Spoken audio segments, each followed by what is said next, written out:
Le Tour de France de la Maison des Potes faisait étape aujourd'hui dans notre région. Il s'agit d'une dizaine de militants qui viennent soutenir les initiatives locales engagées dans des actions de solidarité ou de lutte contre le racisme. Ils étaient à Nancy cet après-midi pour une rencontre avec des élus, Jean-François Didier et Louis Duménil.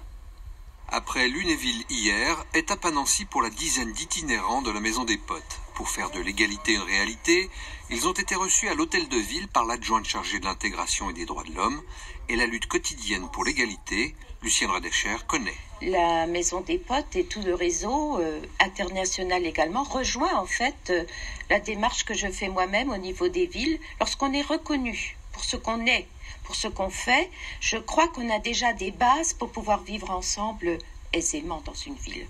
Deuxième étape nancéienne avec Mathieu Klein au conseil départemental. Le président s'est engagé à expérimenter le CV anonyme dans l'année qui vient.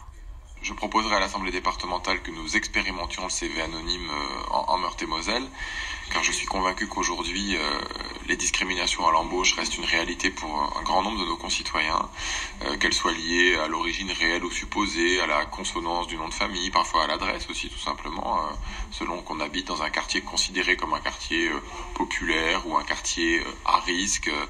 Les voyageurs de l'égalité ne lâchent rien. Sur les routes depuis 3 semaines, leur périple et leurs combats sont loin d'être finis. Là, on va aller soutenir le Secours populaire à Hayange, où eux, ils sont menacés de disparaître parce qu'une mairie d'extrême droite a décidé de leur couper les vivres et de leur supprimer leur local. Là aussi, on doit être solidaire de ceux qui agissent pour la solidarité avec les migrants, avec les plus pauvres. Dans l'après-midi, donc, direction la Moselle, à Thionville, puis Hayange, terre du Front National. L'image, c'était tout à l'heure, un peu après 18h, à Hayange. Comme prévu, ces militants se sont rassemblés sur le parvis de l'hôtel de ville pour soutenir le Secours populaire menacé de fermeture par la mairie FN.